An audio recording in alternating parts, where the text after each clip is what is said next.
Bonjour chers compatriotes, j'espère que vous allez bien. Bonne fête des pères à tous. À nous tous, ceux qui ont pu effectivement avec honorabilité fonder une famille, et chance également à ceux qui n'ont pas encore construit une famille, qu'à cela ne tienne, bonne fête. Chers compatriotes, je viens aujourd'hui m'interroger sur le cas des déguerpis derrière l'Assemblée, une fois de plus, une deuxième communication sur les faits. Qu'est-ce qui se cache aujourd'hui derrière cette déguerpissement? Qu'est-ce qui se passe dans ce pays-là, chers compatriotes? Je voudrais me poser une première question. Qui porte réellement la parole du président de la République, chef de l'État, chef du gouvernement? Il y a deux voix officielles. La première voix, c'est le porte-parole de la présidence de la République.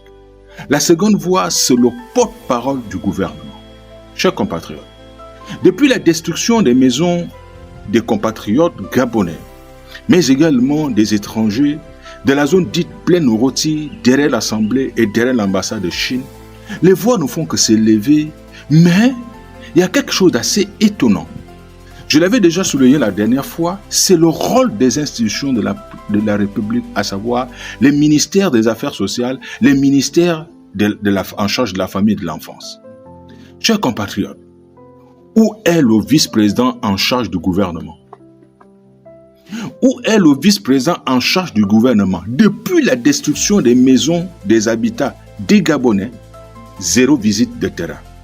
On nous apprend que le président lui-même, malgré les voyages, malgré son agenda, s'est rendu nuitamment sur le site. Vous savez, c'est quand même difficile de constater que le vice-président, M. Séraphin Mundunga, il est au pays, zéro visite. On peut comprendre que ça c'est l'exécutif. Le vice-président en charge du gouvernement, zéro visite sur le terrain. Les ministres en charge les affaires sociales, le ministre en charge de la famille, zéro visite sur le terrain. Mais qu'est-ce que nous constatons? Un groupuscule d'ONG, des personnes qui ne valent plus rien aujourd'hui, qui n'ont plus la parole de personne, se pointent pour aller dire des choses que nous ne pouvons même pas imaginer. Nous, au quartier, on pense que les audiences avec le président, la parole du président est confidentielle et sacrée. Qu'est-ce qui se cache derrière? Pourquoi on veut créer une nouvelle opposition au chef de l'État? Moi, j'ai l'impression que c'est l'objectif, c'est-à-dire créer une opposition, parce que créer des frustrations à travers le rôle, sinon ce qui s'est passé derrière l'Assemblée avec des pseudo-individus représentant la société civile, parce que je ne sais plus de quelle société civile il s'agit. Il n'y a qu'au Gabon où quelqu'un est au gouvernement et se dit encore membre de la société civile. Qu'est-ce qui se passe aujourd'hui? Pourquoi on veut absolument opposer le premier ministre sortant, M. Raymond Donsima, qui a accompagné le chef de l'État dans les moments les plus difficiles, à savoir la période de la transition? Aujourd'hui, on veut l'opposer au chef de l'État. Et lui également, il fait une communication. On constate déjà un malaise entre ces deux personnalités. Est-ce que c'est le but? On a déjà Alain Claude Bilibizé, qui est un ancien premier ministre opposant. Il faudrait aussi également que M. Raymond Donsima aille grossir les rangs de l'opposition avec lui l'ensemble des personnes déguerpies. C'est-à-dire, aujourd'hui, faire naître une frustration, et cette frustration-là qui entraînera une véritable opposition. Mais quel type d'opposition? On a vu ce type d'opposition avec Ali Bongo, mais elle était virulente, parce qu'elle est basée sur les frustrations. Vous voulez nous faire croire qu'aujourd'hui, le projet de destruction émane du Premier ministre, il s'appelle Raymond Donsima. D'accord, mais vous oubliez que le ministre de l'Habitat actuel, il était toujours au gouvernement Donsima.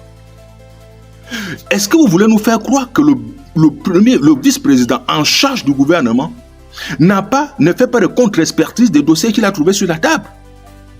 C'est quand même facile. Qu'est-ce qui se passe aujourd'hui? Pourquoi tant d'indifférence? Nous voyons le ministre en charge de l'éducation nationale, Madame Camélia, qu'est-ce qu'elle a fait?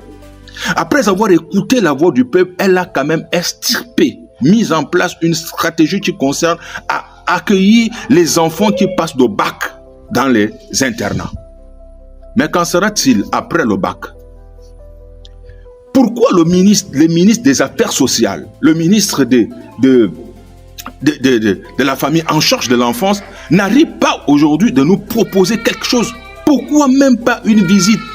Nous voyons des populations en train de donner de l'eau, en train de donner des choses, mais où est l'aide de l'État? Parce que ces enfants-là, même s'ils ont tué des gens, mais ils ont besoin de la compassion de la République, de la patrie mère. Parce que la République, l'État ne doit pas laisser les gens au bord. Oui, la République se doit de garder, sinon de protéger tous ses enfants, qu'ils soient tueurs, voleurs ou excellents. Qu'est-ce qui se passe? Pourquoi vous voulez absolument créer une opposition au chef de l'État? Même pas 2 mois. 2 mois de la mise en place en exécution de la 5e République. Même pas 3 mois, même pas les 100 jours. Chacun doit jouer son rôle dans la République. Les populations qui ont été déguerpies, jusqu'à présent n'expriment pas encore leur colère véritable. Qui doit aller faire le recensement des déguerpis?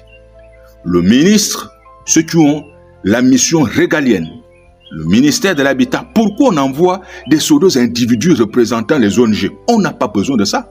Ça voudrait dire qu'aujourd'hui, le gouvernement est incapable de gérer une petite situation comme ça. Est-ce que notre gouvernement est incapable de gérer une situation qui n'est même pas une grande situation de crise? Aujourd'hui, nous voyons des gens qui sont devenus muets comme des carpes face à la souffrance ou à leurs propres prérogatives. Chers compatriotes, qu'est-ce qui se passe dans ce pays? Pourquoi il est impératif de créer des frustrations de l'opposition au chef de l'État?